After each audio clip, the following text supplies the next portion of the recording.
Welcome to exam विवेचना। तो दोस्तों, जैसा कि आप लोगों को पता है, हम अपने चैनल पर डिस्कस कर रहे हैं महत्वपूर्ण प्रश्नों की सीरीज। ठीक है, तो आज की जो वीडियो रहने वाली है ये रहेगी काव्यशास्त्र और आलोचना के 100 प्लस महत्वपूर्ण प्रश्न। जितने भी ये प्रश्न हैं आपकी प्रत्येक परीक्षा के लिए मोस्ट इंपॉर्टेंट रहने वाले हैं। तो ध्यान से नहीं देखिएगा, जो प्रश्न आपको नहीं आते हैं तो उन्हें अपनी कॉपी पे भी आप नोट करते रहिएगा। ठीक है, तो वीडियो को शुरू करने से पहले आपको बता देता हूँ, अगर अभी तक आप हमारे टेलीग्राम, फेसबुक और व्हाट्सएप ग्रुप के साथ नहीं जुड़े हैं तो उनके लिंक डिस्क्रिप्शन बॉक्स में दे दिए गए हैं। उनके साथ भी आप जुड़ सकते हैं, महत्वपूर्ण जानकारी वहाँ पर भी आपको मिलती रहती है समय समय पे। तो वीडियो को शुरू करने से पहले आपको दिखा देता हूँ आज का सुंदर कोट। देखिए कितना सुंदर कोट है। जो किस्मत में नहीं लिखा होता ना, वो मेहनत में जरूर लिखा होता है। आप लोगों ने एक मूवी है मांझी, शायद देखी हो या ना देखी हो, परंतु समय कभी मिले तो जरूर देखिएगा। आजकल देखा करिए क्योंकि आपके साथ आजकल काफ़ी समय रहता है, क्योंकि परीक्षा फिलहाल तो आपकी कोई नहीं है। हाँ, नेट वालों के लिए डेट डिसाइड हो गई है। नेट वाले तो अपनी तैयारी करते रहिए, बाकी लोग देख सकते हैं। आप मांझी मूवी को जरूर देखिए। मांझी मूवी में क्या होता है उसका सार आपको बता देता हूँ। मांझी मूवी में ऐसा होता है कि दशरथ मांझी नामक एक व्यक्ति होता है। तो एक पहाड़ से उसकी जो पत्नी है वो गिरकर मर जाती है। मर तो नहीं जाती, घायल हो जाती है, परंतु वहां पर पहाड़ से जल्दी जल्दी उसे डॉक्टर के पास ले जाने की सुविधा नहीं होती है, क्योंकि पहाड़ों में आपको पता है गाड़ियां एकदम से नहीं आती हैं। यातायात की सुविधा उतनी ढंग की नहीं होती है, जिस कारण उसकी पत्नी मर जाती है।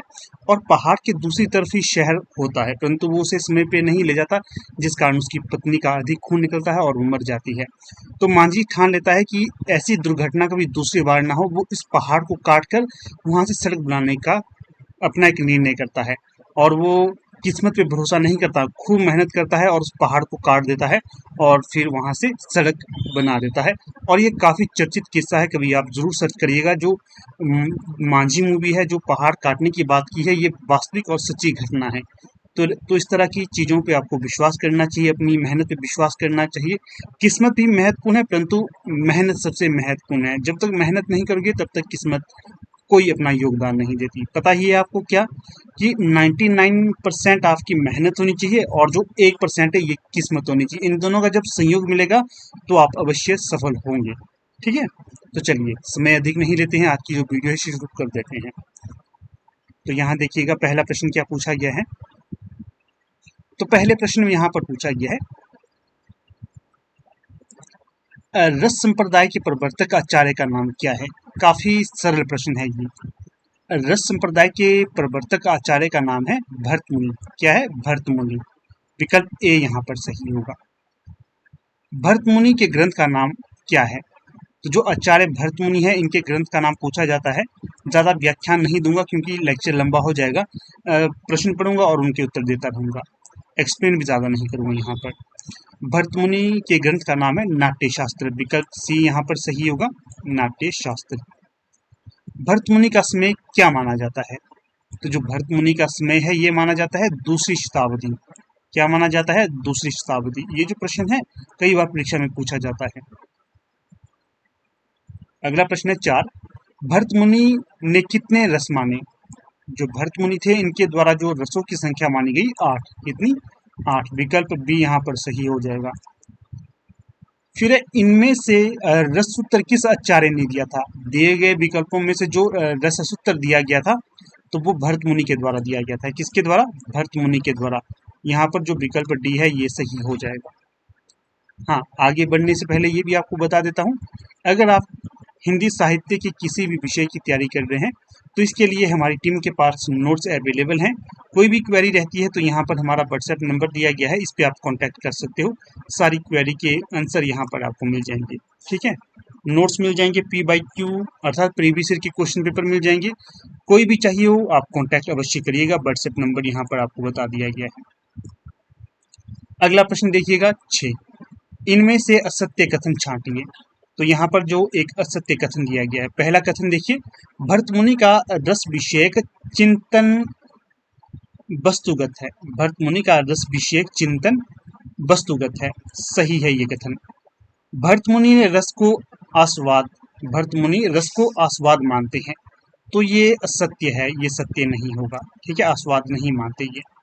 फिर अगला कथन है भरत मुनि के अनुसार स्थायी भाव ही विभाव आदि के संयोग से रस रूप में बदल जाता है। क्या है? भरत मुनि के अनुसार जो स्थायी भाव होता है, स्थायी भाव ही विभाव आदि के संयोग से रस रूप में बदल जाता है, ये भी सही होगा। रस का मूल आधार स्थायी भाव है, ये भी सही है। जब तक स्थायी भाव नहीं होगा तब तक रस का बढ़ना मुश्किल हो जाता है। तो यहाँ पर जो असंगत होगा तो वो होगा विकल्प बी। अगला प्रश्न देखिएगा इनमें से 7, इनमें से कौन सा आचार्य रस सूत्र का व्याख्याता नहीं है? रस सूत्र का व्याख्याता नहीं है वो यहाँ पर बताना है। जैसे कि आपको पता ही है, अभिनव गुप्त है, ये तो हैं, भट्ट नायक हैं, ये भी हैं, भट्ट लोलट है, ये भी हैं, और अभिनव गुप्त, भट्ट नायक, भट्ट लोलट और शंकुक, ये 4 है। कितने हैं? 4 हैं। परंतु जो आनंद वर्धन है ये रस सूत्र के व्याख्याता नहीं है, ये ध्वनिवाद के, ध्वनि संप्रदाय के प्रवर्तक माने जाते हैं, ये ध्यान रखना। अगला प्रश्न देखिए 8, रस सूत्र के प्रथम व्याख्याता आचार्य कौन है? तो जो रस सूत्र के प्रथम व्याख्याता आचार्य माने जाते हैं ये होंगे आपके भट्ट लोलट। कौन है? भट्ट लोलट। विकल्प बी यहाँ पर सही होगा। उत्पत्तिवाद की स्थापना भट्ट लोलट के द्वारा ही की गई थी, ये भी आपको ध्यान रखना है। देखिए अगला प्रश्न आ गया वही जो मैंने आपको बताया, उत्पत्तिवाद या आरोपवाद किस आचार्य के मत को कहा जाता है? तो ये कहा जाता है भट्ट लोलट के मत को। जो आचार्य भट्ट लोलट है इनके मत को उत्पत्तिवाद या आरोपवाद कहा जाता है। याद रखना है, उत्पत्तिवाद या आरोपवाद एक ही है। किसकी देन है? ये आचार्य भट्ट लोलट की देन है। फिर अगला प्रश्न है यहाँ पर 10, इसमें पूछा गया है साधारणीकरण सिद्धांत के आविष्कर्ता आचार्य कौन है? अर्थात साधारणीकरण सिद्धांत किसके द्वारा प्रतिपादित किया गया था? तो साधारणीकरण सिद्धांत ये आपके भट्ट नायक के द्वारा प्रतिपादित किया गया था। किसके द्वारा? भट्ट नायक के द्वारा। विकल्प ए यहाँ पर सही होगा। अगला प्रश्न देखिए 11, भट्ट लोलट के मत से विभाव आदि एवं स्थायी भाव के संयोग का क्या अर्थ है? भट्ट लोलट के मत से विभाव आदि एवं स्थायी भाव के संयोग का क्या अर्थ है? तो ये होगा उत्पाद्य और उत्पादक संबंध। क्या होगा? उत्पाद्य एवं उत्पादक संबंध। विकल्प बी यहाँ पर सही होगा। अगला प्रश्न देखिए 12, इसमें पूछा गया है आचार्य शंकुक के मत को किस नाम से जाना जाता है? तो जो आचार्य शंकुक हैं इनके मत को जो नाम दिया जाता है तो वो होगा अनुमितिवाद। क्या होगा? अनुमितिवाद। विकल्प सी, शंकुक का अनुमितिवाद। भुक्तिवाद ये आपका भट्ट नायक का हो जाएगा। आरोपवाद ये आपका किसका होगा? आरोपवाद और उत्पत्तिवाद है भट्ट लोलट का। अगला देखिए 13, चित्तर तुरंग ज्ञान। चित्तर तुरंग ज्ञान की अवधारणा का उपयोग किस आचार्य ने रस निष्पत्ति की व्याख्या में किया? तो जो ये किया था ये आचार्य शंकुक के द्वारा किया गया था। किसके द्वारा? आचार्य शंकुक के द्वारा। विकल्प बी यहाँ सही होगा। अगला प्रश्न है 14, शंकुक ने रस सूत्र में संयोग का अर्थ क्या माना है? शंकुक ने रस सूत्र में संयोग का अर्थ क्या माना है? तो ये माना है अनुमिति। क्या माना है? अनुमिति। विकल्प डी यहाँ सही होगा। फिर प्रश्न है 15, इसमें क्या पूछा गया है? भुक्तिवाद किस आचार्य के रस निष्पत्ति संबंधी मत का नाम है?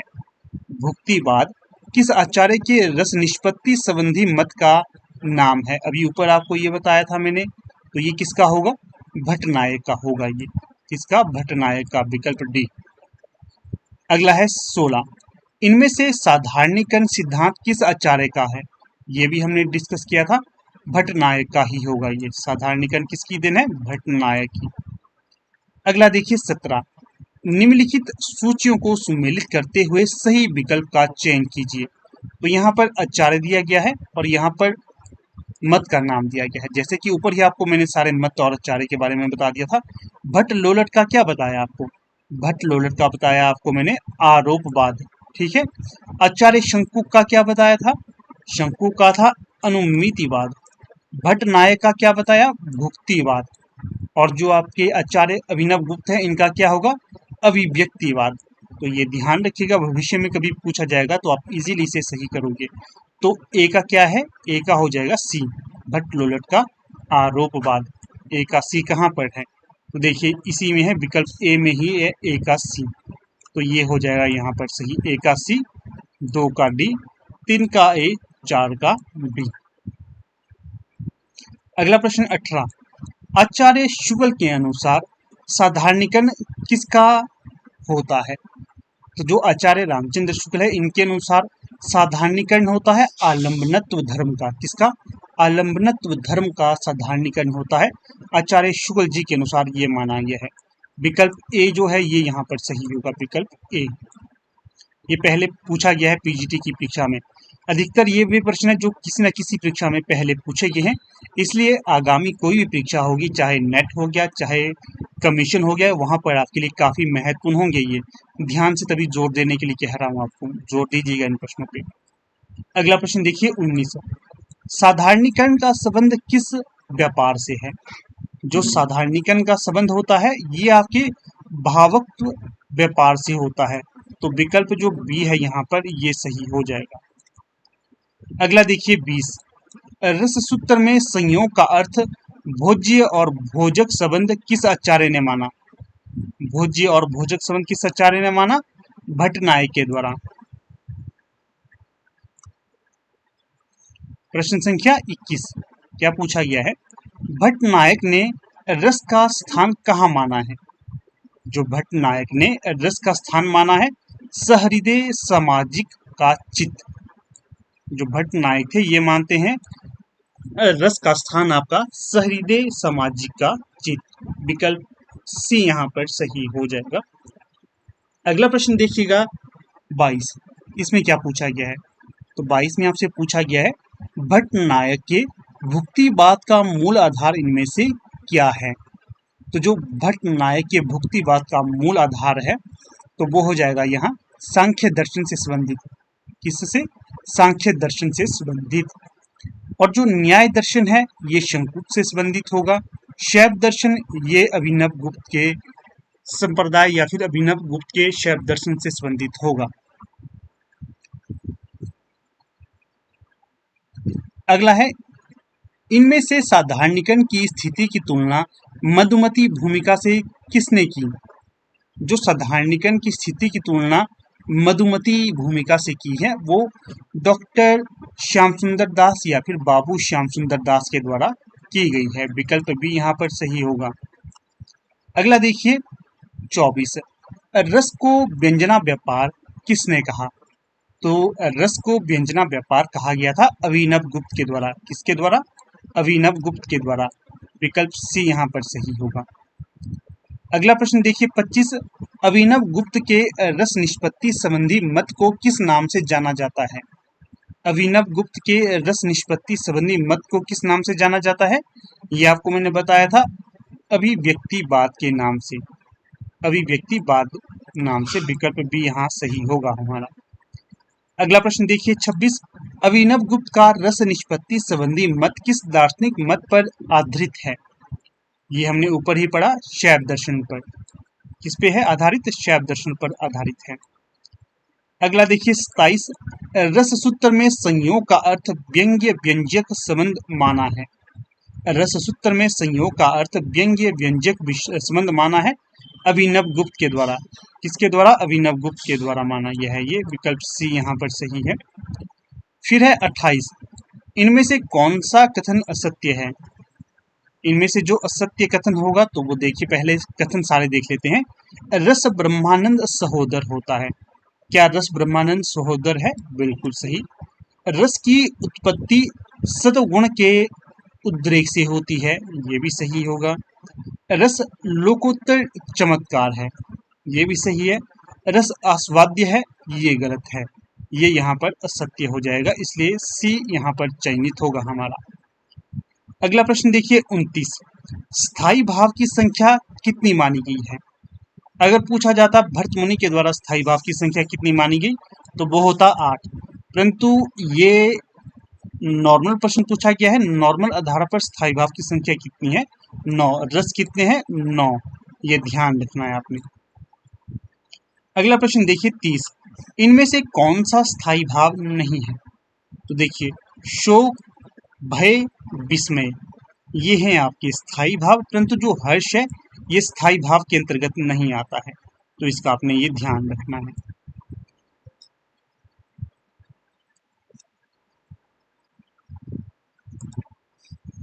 फिर देखिए यहाँ पर अगला प्रश्न है 31। इसमें क्या पूछा गया है, निम्नलिखित सूचियों को सुमेलित कीजिए तथा उपयुक्त विकल्प का चयन भी करें। तो यहाँ पर एक तरफ रस दिया गया है और दूसरी तरफ स्थायी भाव। तो अगर हम इसका मिलान करते हैं तो देखिए श्रृंगार रस, तो श्रृंगार रस का स्थायी भाव क्या है, तो श्रृंगार रस का स्थायी भाव है रति। क्या होगा, श्रृंगार का हो जाएगा रति। फिर करुण रस का स्थायी भाव क्या है, तो मान लीजिए अगर आप ए का बी ही कर लेते हैं तो देखिए कितने विकल्पों में, ओनली विकल्प ए में ही है ये। करुण रस का स्थायी भाव क्या होगा, करुण रस का हो जाएगा शोक। और शांत रस का स्थायी भाव क्या होगा, तो शांत का हो जाएगा आपका निर्वेद। और रौद्र रस का स्थायी भाव क्या होता है, तो रौद्र का हो जाएगा क्रोध। कई बार जो शांत रस को पूछा जाता है अलग से, तो इसलिए आपने इसका ध्यान रखना है। तो यहाँ पर जो विकल्प ए है ये सही हो जाएगा, ए का बी, 3 का डी, सी का 2 और 4 का सी, ये ध्यान रखना है। अगले प्रश्न को देखिए 32। इसमें क्या पूछा गया है, किस रस को रसराज की संज्ञा दी गई है। तो जो श्रृंगार रस है इसे रसराज की संज्ञा भी दी जाती है, तो इसका ध्यान रखना है। कई बार ये भी प्रश्न पूछा जाता है श्रृंगार किस तरह से लिखा जाता है, तो श्रृंगार लिखने का ये सही रूप है, अशुद्धि नहीं है यहाँ पर इसकी, ठीक। अगला देखिए 33। आलंबन की चेष्टाओं को क्या कहा जाता है, तो आलंबन की चेष्टाओं को कहा जाता है उद्दीपन। क्या कहा जाता है, उद्दीपन। ध्यान रखिएगा इस प्रश्न का भी, ये भी महत्वपूर्ण है। अगला प्रश्न है 34। इसमें पूछा गया है, आश्रय की चेष्टाएं इनमें से किस वर्ग के अंतर्गत आती हैं। तो आश्रय की चेष्टाएं जो वर्ग में आती हैं तो उसे कहा गया है अनुभाव। अनुभाव के अंतर्गत आश्रय की चेष्टाएं आती हैं, विकल्प ए यहाँ पर सही होगा। अगला है 35। सात्विक अनुभावों की संख्या कितनी मानी गई है। सात्विक अनुभावों की संख्या मानी गई है 8। कितनी, 8 मानी गई है। अगला प्रश्न देखिए 36। संचारी भावों की संख्या कितनी मानी गई है। तो जो संचारी भाव है इनकी संख्या 33 मानी जाती है। कितनी, 33, विकल्प सी यहाँ सही होगा। अगला है 37। इसमें पूछा गया है, भाव का बोध कराने वाले कारण क्या कहलाते हैं। जो भाव का बोध कराने वाले कारण होते हैं वे कहलाते हैं अनुभाव। यहाँ पर सही विकल्प हो जाएगा विकल्प डी, ठीक है, डी सही हो जाएगा इसका। अगला जो प्रश्न है यहाँ पर देखिएगा 38। इसमें क्या पूछा गया है 38 में, तो इसमें आपसे पूछा गया है इनमें से कौन सा अनुभाव के अंतर्गत नहीं आता। तो जो अनुभाव के अंतर्गत नहीं आता है तो वो होगा आपका ग्लानि। ये अनुभाव के अंतर्गत नहीं आता है ग्लानि। स्वेद, रोमांच, अश्रु, स्वेद, रोमांच, अश्रु, ये आपके अनुभाव के अंतर्गत आते हैं। इसका भी आपने ध्यान रखना है क्योंकि इसी तरह के प्रश्न आगे आपसे परीक्षा में पूछे जा सकते हैं। फिर प्रश्न है 39। इनमें से संचारी भाव कौन सा है। यहाँ पर आपके समक्ष 4 विकल्प दिए गए हैं, इनमें एक संचारी भाव है तो वो बताना है। तो देखिए जो संचारी भाव है वो होंगे आपके अपस्मार्ट, ब्रीडा, अवहिथा, ये सारे के सारे हैं आपके संचारी भाव। विकल्प डी यहाँ पर सही होगा। अगला है 40। इसमें क्या पूछा गया है, असूया इनमें से किस वर्ग में आएगा। तो जो असूया है ये है आपका संचारी भाव, ठीक है, तो ये आएगा सी के अंतर्गत, संचारी भाव के अंतर्गत। अगला प्रश्न 41। निम्न सूचियों को सुमेलित करते हुए सही विकल्प का चयन कीजिए। तो यहाँ पर जो सुमेलित करते हैं सूची 1 और सूची 2 के साथ, तो देखिएगा जो गर्व है ये कहाँ पर आता है, गर्व आपका ये आता है संचारी भाव के अंतर्गत। और अश्रु, अभी हमने ऊपर देखा था अश्रु किसके अंतर्गत आता है, तो अश्रु आता है अनुभाव के अंतर्गत। और रति, रति क्या है, रति है आपका स्थायी भाव। और वत्सल, ये जो वत्सल है ये क्या है, ये वात्सल्य रस के अंतर्गत आता है। इस प्रकार से जो यहाँ पर सही रूप होगा तो वो होगा ए का बी। ए का बी कहाँ पर है? विकल्प 2 में ही ए का बी है। 2 का सी है, 3 का डी है, 4 का ए है। इसलिए जो विकल्प बी है यहाँ पर ये सही हो जाएगा। अगले प्रश्न को देखिएगा 42 को। इसमें क्या पूछा गया है आपसे? इसमें पूछा गया है निम्न कथनों में से असत्य कथन छांटिए। तो यहाँ पर एक असत्य कथन है, उसका हमने चुनाव करना है। कथन एक है उग्रता संचारी भाव है। जो उग्रता है ये संचारी भाव है, हाँ जी सही है। विभावादि के विशेषत्व का परिहार साधारणीकरण है। विभावादि के विशेषत्व का परिहार साधारणीकरण है, ये भी सही है। शोक करुण रस का स्थायी भाव है। शोक करुण रस का स्थायी भाव है, ये भी सही होगा। और अगला है साधारणीकरण रसास्वाद के बाद की प्रक्रिया है। साधारणीकरण रसास्वाद के बाद की प्रक्रिया है, ये असंगत हो जाएगा। यहाँ पर साधारणीकरण होता है साधारणीकरण, ठीक है। रसास्वादन के बाद तो इसका कोई प्रयोग नहीं होता है, तो जो असत्य होगा विकल्प 2 होगा यहाँ पर। अगला देखिए 43। इनमें से आचार्य विश्वनाथ का मत कौन सा है? तो जो आचार्य विश्वनाथ का मत होगा तो वो होगा विकल्प ए, 43 का ए। ये मत है विश्वनाथ जी का, आचार्य विश्वनाथ का। आश्रय के साथ सामाजिक का तारतम्य हो जाना साधारणीकरण है, ये मत होगा विश्वनाथ जी का।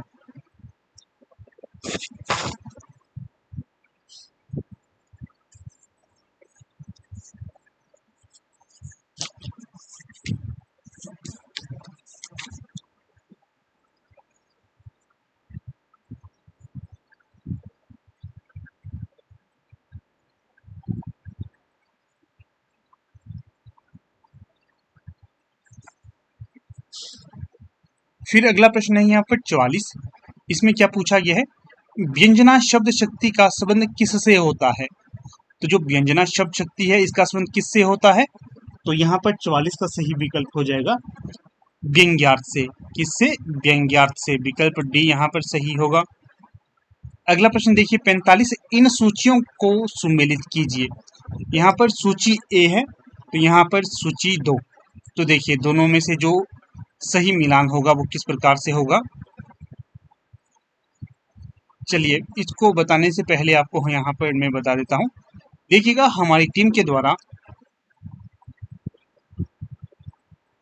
हिंदी साहित्य के लिए, चाहे अगर आप तैयारी कर रहे हैं LT TET, LT commission, TGT, PGT Hindi, NET SET, JRF इत्यादि, इसके लिए अगर आप तैयारी कर रहे हैं, इसके लिए हमारी टीम के द्वारा हार्ड बुक के तौर पर नोट्स तैयार किए गए हैं।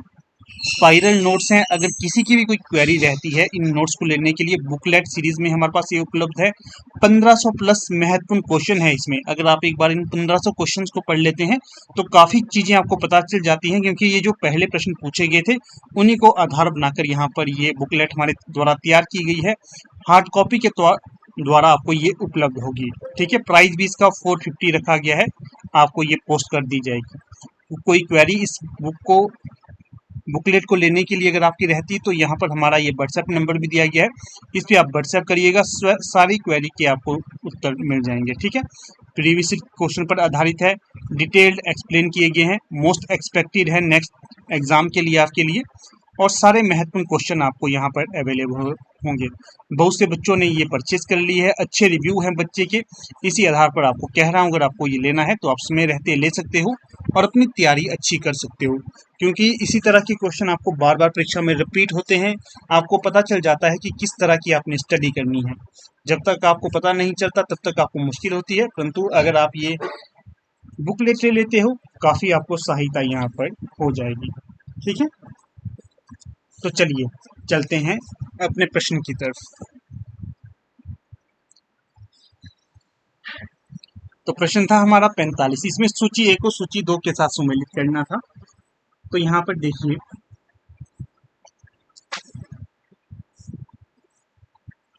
जो लक्ष्यार्थ है ये कहाँ पर आएगा? लक्ष्यार्थ आपका, तो लक्ष्यार्थ होता है लक्षणा के अंतर्गत। इसको बड़ा कर देता हूँ। व्यंग्यार्थ, व्यंग्यार्थ आपका आएगा व्यंजना के अंतर्गत, व्यंग्यार्थ व्यंजना के अंतर्गत। वाच्यार्थ है ये आएगा आपका कोशगत अर्थ है वाच्यार्थ का। अविधेयार्थ ये आपका अविधा के अंतर्गत आएगा। इस प्रकार से सुमेलित रूप ये हो जाएगा यहाँ पर आपका, ठीक है, सूची 1 का सूची 2 के साथ। तो सही जो विकल्प होगा सी। अगला प्रश्न देखिए यहाँ पर 46, इसमें क्या पूछा गया है, रूढ़ि अथवा प्रयोजन के आधार पर किस शब्द शक्ति में अर्थ ग्रहण किया जाता है। तो जो लक्षणा शब्द शक्ति है इसमें अर्थ ग्रहण किया जाता है, विकल्प बी यहाँ पर सही होगा। अगला प्रश्न है 47, किस शब्द शक्ति में अर्थ ध्वनि होता है। तो ये होगा व्यंजना, क्या होगा, व्यंजना के अंतर्गत, विकल्प सी यहाँ सही है। अगला प्रश्न देखिए 48, जब सिंह तलवार लेकर उतरा तो गीदड़ भाग गए, इस वाक्य में कौन सी शब्द शक्ति है। जब सिंह तलवार लेकर उतरा तो गीदड़ भाग गए, इस वाक्य में शब्द शक्ति होगी लक्षणा शब्द शक्ति। कौन सी, लक्षणा शब्द शक्ति, ध्यान रखिएगा, महत्वपूर्ण होगा। 49, घर गंगा में है, घर गंगा में है, इस वाक्य में कौन सी शब्द शक्ति है। तो ये है व्यंजना या व्यंजन शब्द शक्ति, विकल्प बी। प्रश्न संख्या 50, उदित उदय गिरी मंच पर रघुवर बाल पतंग में कौन सा शब्द शक्ति का प्रयोग किया गया है। तो ये होगा सारूपा लक्षणा शब्द शक्ति, विकल्प बी सही है। और ये काफी महत्वपूर्ण भी है, परीक्षा हेतु देखिएगा पूछा जाएगा भविष्य में ये। अगला है अलंकार संप्रदाय के प्रवर्तक का नाम बताइए। अलंकार संप्रदाय किसके द्वारा प्रतिपादित किया गया था। तो ये किया गया था आचार्य भामह के द्वारा। किसके द्वारा, आचार्य भामह के द्वारा, विकल्प सी सही है। केशवदास भी अलंकारवादी आचार्य थे, जयदेव भी, और आचार्य कुंतक का भी इसकी तरफ झुकाव रहता है अलंकार की तरफ। अगला प्रश्न 52, इन सूचियों को सुमेलित करते हुए सही विकल्प का चयन कीजिए। तो संप्रदाय का नाम यहाँ पर दिया गया है और प्रवर्तक यहाँ है। तो देखिए संप्रदाय का नाम और मिला लेते, ध्वनि संप्रदाय, पहले ही आपको बताया था ध्वनि संप्रदाय किसके द्वारा प्रतिपादित किया गया था, आचार्य आनंदवर्धन के द्वारा। और रस संप्रदाय किसके द्वारा प्रतिपादित किया गया था, आचार्य भरतमुनि के द्वारा। औचित्य संप्रदाय आचार्य क्षेमेंद्र के द्वारा। रीति संप्रदाय ये किया गया था आपके आचार्य बामन के द्वारा। इस प्रकार से जो सही मिलान यहाँ पर होगा एक का बी, कहाँ पर है एक का बी, विकल्प ए में भी है और विकल्प डी में भी है। अगला देख लेते हैं, रस संप्रदाय किसके द्वारा प्रतिपादित किया गया था, भरतमुनि जी के द्वारा। 2 का डी कहाँ पर है, ये देखिए 2 का डी यहाँ पर भी है और यहाँ पर भी है, कोई बात नहीं, अगला भी मिला लेते हैं। औचित्य संप्रदाय किसके द्वारा प्रतिपादित किया गया है, औचित्य संप्रदाय किया गया है आपके क्षेमेंद्र के द्वारा। 3 का 1 कहाँ है, 3 का 1 है सिर्फ विकल्प डी में, इसलिए जो विकल्प डी है यहाँ पर हमारा ये सही हो जाएगा। अगला प्रश्न देखिए 53, काव्यशास्त्र के इन ग्रंथों की सूचियों को सुमेलित कीजिए। तो ग्रंथ इस तरफ दिए गए हैं और इसके रचनाकार इस तरफ दिए गए हैं, तो इनका भी हम मिलान कर लेते हैं। जैसे ध्वन्यालोक किसके द्वारा लिखा गया था, ध्वन्यालोक तो ध्वनि से संबंधित है, तो ये आनंदवर्धन जी के द्वारा लिखा गया था। साहित्य दर्पण ये किसके द्वारा लिखा गया था, आचार्य विश्वनाथ जी के द्वारा लिखा गया था। रस गंगाधर ये किसके द्वारा लिखा गया था, रस गंगाधर पंडित राज जगन्नाथ के द्वारा। और जो काव्य प्रकाश है ये ममट जी के द्वारा लिखा गया था। इस प्रकार से ये यहाँ पर सही सुमेलित रूप हो जाएगा। जो सही विकल्प है तो वो होगा विकल्प 2 अर्थात विकल्प बी। अगला प्रश्न देखिएगा यहाँ पर 54, इनमें से असत्य कथन कौन सा है। पहले सारे कथन पढ़ लेते हैं। प्रतीयमान अर्थ का संबंध व्यंग्यार्थ से है, सही है ये। ध्वनि काव्य में व्यंग्यार्थ प्रमुख होता है, ये भी सही है। चित्र काव्य में व्यंग्यार्थ नहीं होता, चित्रकार काव्य में बिल्कुल व्यंग्यार्थ नहीं होता है, तो ये भी सही हो जाएगा। विकल्प सी है, गुणीभूत व्यंग्य में व्यंग्यार्थ प्रमुख होता है, तो ये यहाँ पर असंगत हो जाएगा, इसलिए 54 का सी सही विकल्प होगा। अगला है 55। इनमें से कौन सा अलंकारवादी आचार्य नहीं है? कई बार पूछा जाता है ये, इसलिए यहाँ पर आया है। बताया था आपको, केशवदास अलंकारवादी है, भामह अलंकारवादी है, जयदेव अलंकारवादी है, आनंदवर्धन, बार बार जोर देकर कह रहा था, आनंदवर्धन आपके ध्वनिवादी हैं, इसलिए अलंकारवादी नहीं होंगे। अगला प्रश्न है 56। उपमेय में उपमान की संभावना होने पे कौन सा अलंकार होता है? उपमेय में उपमान की संभावना होने में कौन सा अलंकार होता है? उत्प्रेक्षा अलंकार। विकल्प सी यहाँ सही होगा। फिर प्रश्न है 57। उपमेय का निषेध करते हुए जहां उपमान की स्थापना की जाती है वहां पर कौन सा अलंकार होता है? उपमेय का निषेध करते हुए जहां उपमान की स्थापना की जाती है वहां पर जो अलंकार होता है उसे कहा जाता है अपनहुंती अलंकार। विकल्प डी, अपनहुंत। अगला देखिए 58। कहाँ रघुपति के चरित उदारा, कहाँ रघुपति के चरित उदारा, कहाँ मति मोर निरत संसारा में कौन सा अलंकार प्रयुक्त किया गया है? तो जो प्रस्तुत पंक्तियां है यहाँ पर निदर्शना अलंकार प्रयुक्त किया गया है, तो विकल्प जो सी होगा ये सही हो जाएगा, विकल्प सी। अगला प्रश्न है 59। रीति संप्रदाय के प्रवर्तक कौन थे? तो ऊपर ही हमने देख लिया था, रीति संप्रदाय के प्रवर्तक माने जाते हैं आपके आचार्य बामन। फिर प्रश्न संख्या 60। विशिष्ट पद रचना रीति, यह प्रसिद्ध पंक्ति किस आचार्य के द्वारा प्रतिपादित है? तो जो विशिष्ट पद रचना रीति, यह उक्ति है आचार्य बामन की। आचार्य बामन रीति संप्रदाय के प्रवर्तक भी हैं, इसका भी ध्यान रखिएगा। रीति के लिए मार्ग शब्द का प्रयोग इनमें से किसने किया?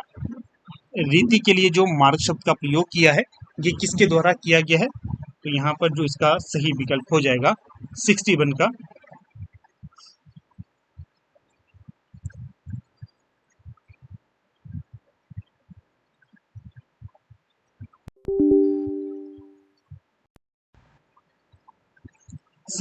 देखिए जो सही विकल्प होगा विकल्प ए, कुंतक के द्वारा ये किया गया था। अगला प्रश्न है 62। रीति के लिए वृत्ति शब्द का प्रयोग किस आचार्य ने किया है? रीति के लिए वृत्ति शब्द का प्रयोग किस आचार्य ने किया है? तो ये किया है आचार्य ममट के द्वारा। 62 का इन। अगले प्रश्न को देखिए, इसके पश्चात काव्य गुणों की संख्या कितनी है? तो जो काव्य गुणों की संख्या मानी जाती है कितनी है? 10। इसके पश्चात अगला प्रश्न है 64। इनमें से असत्य कथन छांटिए। तो यहाँ पर जो असत्य कथन होगा, तो पहले सारे कथन देख लेते हैं। ममट ने दोषहीनता को काव्य का लक्षण माना है, बिल्कुल सही है ये। नियत वर्ण व्यापार को वृत्ति कहा जाता है, ये भी सही है। पांचाली रीति में माधुर्य एवं सकुमार्य गुण होते हैं, ये भी सही है। फिर सी है, वैदर्भी रीति का मूल आधार ओज गुण होता है, तो ये असंगत हो जाएगा। वैदर्भी रीति का मूल आधार ओज गुण नहीं होता है, तो सी यहाँ पर उत्तर हो जाएगा, सी। अगला प्रश्न देखिए 65। काव्य अथवा नाटक में वर्णित विषय सदैव विशेष होता है, सामान्य नहीं। वह व्यक्ति सामने लाता है, जाति नहीं। यह कथन किसका है? आचार्य रामचंद्र शुक्ल का ये कथन होगा। क्या कहते हैं आचार्य रामचंद्र शुक्ल?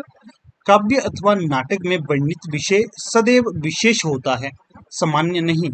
वह व्यक्ति सामने लाता है, जाति नहीं। यह कथन किसका है? आचार्य रामचंद्र शुक्ल जी का। 65 का जो सही विकल्प होगा तो वो होगा विकल्प बी। अगले प्रश्न को देखिएगा, इसके पश्चात अभिनव गुप्त का अभिव्यक्तिवाद किस दर्शन पर आधारित है? ऊपर ही देखा था हमने, ये शैव दर्शन पर आधारित है। साधारणीकरण का संबंध इनमें से किस से है? तो जो साधारणीकरण का संबंध है वो होगा आपका भावक व्यापार से संबंधित, विकल्प बी। शांत रस को महत्व देते हुए किस आचार्य ने तत्व ज्ञान को उनका स्थायी भाव माना है, या तत्व ज्ञान को उसका स्थायी भाव माना है? तो ये अभिनव गुप्त के द्वारा कहा गया था, विकल्प सी यहाँ पर भी सही हो जाएगा। अगला प्रश्न देखिएगा यहाँ पर 69। रस सूत्र में किन दो शब्दों की व्याख्या अपेक्षित रही है? तो ये होगी आपकी संयोग और निष्पत्ति की। कौन कौन से दो शब्द है? संयोग और निष्पत्ति। आचार्य कुंतक ने वैदर्भी, गौड़ी और पांचाली को क्या नाम दिया है? तो जो आचार्य कुंतक थे, इनके द्वारा जो वैदर्भी, गौड़ी और पांचाली को जो नाम दिए गए हैं, तो वो दिए गए हैं सुकुमार, विचित्र और मध्यम मार्ग। वैदर्भी को आचार्य कुंतक कहते हैं सुकुमार, गौड़ी को विचित्र और पांचाली को मध्यम मार्ग। अगला प्रश्न है 71। दृष्टिकूट पदों में कौन सा दोष पाया जाता है? तो जो दृष्टिकूट पद हैं, इनमें जो दोष पाया जाता है तो वो होगा आपका क्लिष्ट दोष, विकल्प बी। अगला है 72। लोक व्यवहार में प्रयुक्त ना होने वाले शब्दों का काव्य में प्रयोग करने पर कौन सा दोष माना जाता है? लोक व्यवहार में प्रयुक्त ना होने वाले शब्दों को कहा जाता है कई बार अश्लीलत्व दोष, अर्थात अश्लीलता उसमें होती है, उस आधार पर ये लोक व्यवहार में प्रयोग नहीं किए जाते हैं, अश्लीलता का दोष कहा जाता है या फिर अश्लीलत्व दोष कहा जाता है। अगला प्रश्न है 73। क्या पूछा गया है इसमें? काव्य में अनावश्यक शब्दों का प्रयोग होने पर कौन सा दोष होता है? तो यहाँ पर जो दोष होता है अधिक पदत्व दोष। क्या कहा गया है? अनावश्यक शब्दों का प्रयोग होने पर अधिक होगा ही ना कुछ, तो फिर अधिक पदत्व दोष कहा जाता है इसमें। अगला है 74। कार्य और कारण में संगति ना होने पर कौन सा अलंकार होता है? कार्य और कारण में संगति ना होने पर जो अलंकार होता है तो वो होता है असंगति, क्योंकि संगति ही नहीं हो रहा है। क्या है? कार्य और कारण में संगति नहीं होनी, वही तो असंगति कही जाएगी, इसलिए असंगति दोष यहाँ पर प्रयुक्त होगा। जो ये ध्यान से पढ़ोगे ना, सारे दोष यहाँ से आपके क्लियर हो जाएंगे। अगला देखिए 75। कारण ना होने पर भी यदि कार्य संपन्न हो रहा है, वहां पर कौन सा अलंकार माना जाता है? तो ये होगा विभावना अलंकार। कौन सा अलंकार? विभावना अलंकार। कारण ना होने पर भी यदि कार्य संपन्न हो रहा है तो वहां पर होगा विभावना अलंकार। अगला प्रश्न देखिएगा 76। कारण सहित उपमेय का उत्कर्ष कहाँ दिखाया जाए, वहां पर कौन सा अलंकार है? पंक्ति क्या है? कारण सहित उपमेय का उत्कर्ष जहां दिखाया जाए वहां पर कौन सा अलंकार होगा? तो वहां पर होगा अलंकार व्यतिरेक अलंकार, विकल्प डी। अगला देखिए 77। कौन सा युग्म इनमें विपरीत लक्षण रखता है? कौन सा अलंकार युग्म इनमें विपरीत लक्षण रखता है? उपमा का रूपक सही है, उपमा का उत्प्रेक्षा, ये उपमा का उत्प्रेक्षा ये भी है।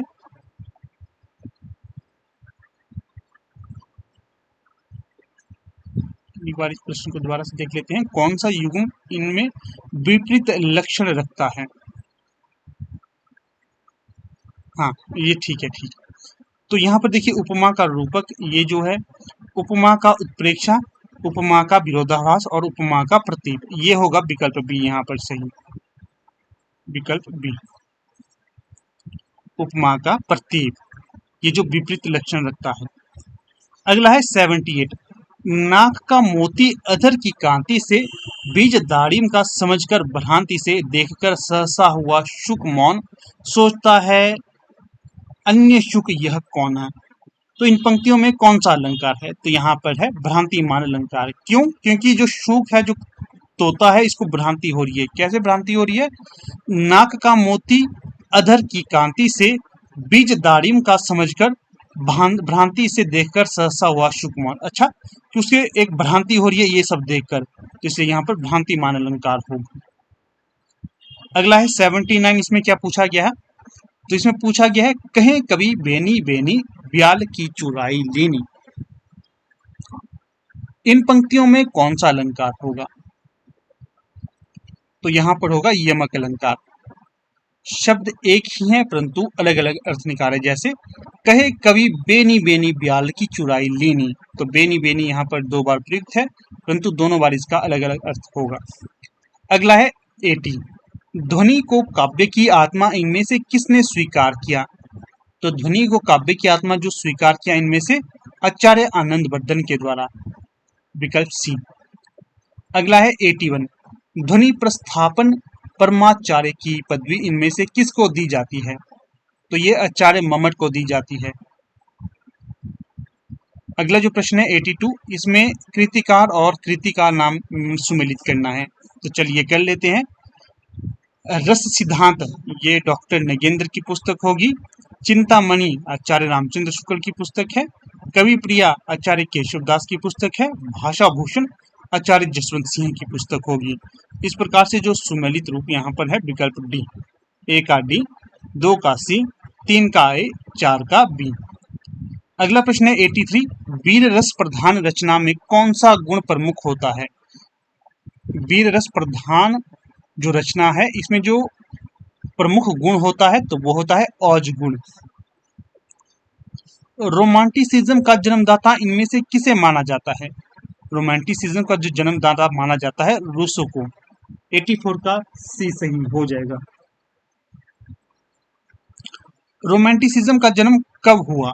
तो जो रोमांटिसिज्म का जन्म ये 18वीं शती के अंतिम दशक में स्वीकार किया जाता है, विकल्प बी यहाँ पर सही है। अगला है 86, इनमें से कौन सा कवि स्वच्छंदतावादी कवि है? तो जो जयशंकर प्रसाद है ये स्वच्छंदतावादी कवि, इसका आपने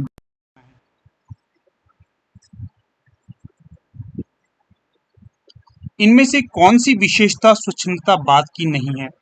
पलायनवाद, प्रकृति प्रेम, रहस्यवाद, राष्ट्रीयता। तो जो राष्ट्रीयता ये स्वच्छंदतावादियों की प्रवृत्ति नहीं है या विशेषता नहीं है, बाकी तीनों होंगी।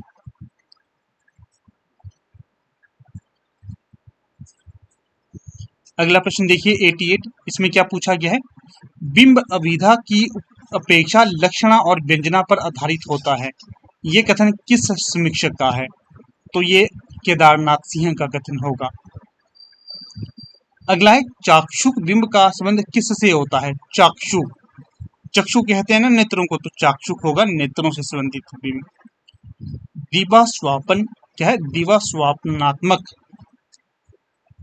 अथवा दुख स्वापनात्मक बिंब का दूसरा नाम क्या है? तो ये होगा फैंटेसी। 90 का सही विकल्प होगा सी। अगला है मिथक के बारे में क्या सत्य नहीं है? तो जो मिथक के बारे में सत्य नहीं होगा तो विकल्प ए। मिथक का संबंध अति मानवीय क्रियाकलापों से होता है, ये सत्य नहीं है। बाकी जो सत्य है वह अनेक आद्य बिंबों का गुच्छ होता है, सही है। इसकी घटनाएं बिना तर्क के स्वीकार कर ली जाती हैं, बिल्कुल सही। यह कल्पना पर आधारित होता है, ये भी सही होगा। काव्य शोभा करान धर्मान अलंकार प्रक्षते, यह प्रसिद्ध परिभाषा किसके द्वारा प्रतिपादित है? तो जो 92 का सही विकल्प हो जाएगा तो वो हो जाएगा विकल्प बी, दंडी के द्वारा ये परिभाषा प्रस्तुत की गई थी।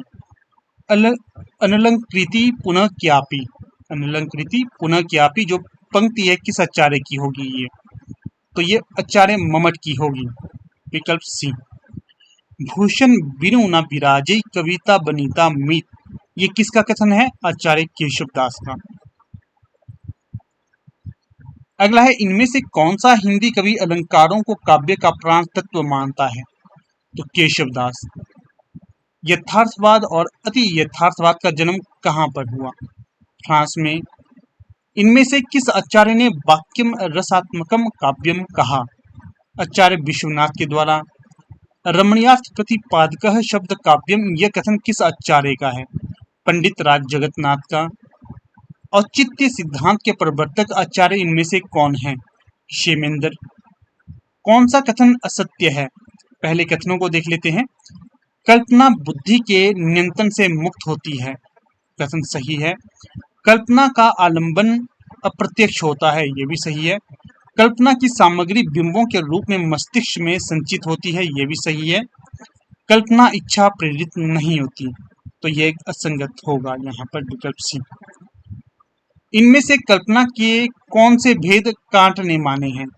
कांट कल्पना के विद्वान माने गए हैं, तो भेद देखिए कांट के द्वारा कौन से माने गए हैं? तो वो है पुनर्निर्माण करने वाली कल्पना सही, उद्भावक कल्पना ये भी है, सौंदर्य बोधक कल्पना ये भी है, इसलिए जो उपयुक्त सभी ये होंगे सही।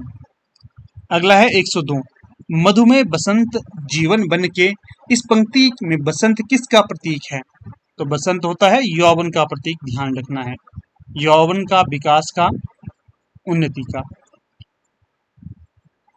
काव्य बिंब एक ऐसा भावात्मक चित्र है जो रूपक आदि का आधार ग्रहण कर भावनाओं को तीव्र करता है और काव्यानुभूति को सादृश्य तक पहुंचाने में समर्थ है। किसका कथन है ये? सीरी लेविस, ये इसका कथन होगा, सीरी लेविस जी का। अगला है 104, रोमांटिसिज्म को साहित्य उदात्तता का नाम किसने दिया? विक्टर ह्यूगो के द्वारा। किसके द्वारा? विक्टर ह्यूगो के द्वारा। उपन्यासकार प्रेमचंद को आप किस वर्ग में रखेंगे? जो कई बार पूछा गया है ये प्रश्न, आदर्शोन्मुखी यथार्थवादी के अंतर्गत रखेंगे, इसलिए 105 का डी सही होगा। अगला प्रश्न देखिए 106, सच्चा यथार्थवादी बाह्य जगत के चित्रण के साथ साथ मानव की मानसिक वृत्तियों का भी चित्रण करता है, ये कथन किसका होगा? तो ये होगा राल्फ फॉक्स का कथन, विकल्प सी। तो देखिएगा दोस्तों, कुछ इस प्रकार से आज का ये हमारा लेक्चर था। ठीक है, जो ये मैंने आपको प्रश्न यहाँ पर करवाए, ध्यान से देखोगे, ना केवल ये आपके किसी एक परीक्षा तक सीमित है, अपितु जैसे टेट और कमीशन और नेट में तो ये लगातार प्रश्न कई पूछे जाते हैं। ज्यादातर टेट और कमीशन की बात करूं, अगर आप इन परीक्षाओं की तैयारी कर रहे हैं और यहीं से पढ़ रहे हैं, इससे बाहर आपका प्रश्न नहीं पूछा जाएगा, इसलिए ध्यान से इनको पढ़ते रहिएगा, आपको काफी लाभ मिलेगा। बाकी पीजीटी और नेट और सेट के लिए भी यहाँ से प्रश्न पूछे जाते हैं, इसलिए ये भी आपके लिए महत्वपूर्ण होगा। ठीक है, तो देखिए, फिर से वीडियो को समाप्त करने से पहले यहाँ पर आपको बता देता हूँ, हमने लगभग 106 प्रश्न ये डिस्कस करे। ध्यान से देखोगे तो आपको परीक्षा में ये नजर आएंगे। और वीडियो को समाप्त करने से पहले बता दूं, हमारी टीम के द्वारा जो बुकलेट लॉन्च की गई है, notes, hard copy notes launch किए गए हैं। कोई भी अगर क्वेरी चाहता है या फिर लेना चाहता है तो इस नंबर पर आप व्हाट्सएप करिए, आपको सारी डिटेल वहाँ पर मिल जाएगी। काफ़ी महत्वपूर्ण और इंटरेस्टेड क्वेश्चन है यहाँ पर इस बुकलेट में, 1500 प्लस हैं। कोई भी क्वेरी रहती है तो आप इस नंबर पे कांटेक्ट कर सकते हैं और आपको ये आपके घर में पोस्ट कर दी जाएगी, कि आपके घर में बैठे बैठे आपको ये नोट्स अवेलेबल हो जाएंगे। ठीक है, तो चलिए अब यहाँ पर वीडियो का समाप्त कर देते हैं। पीडीएफ इत्यादि के लिए आप हमारे टेलीग्राम, व्हाट्सएप और फेसबुक ग्रुप और चैनल को ज्वाइन कर सकते हैं, वहाँ पर आपको ये चीज़ें उपलब्ध करवा दी जाएंगी। धन्यवाद।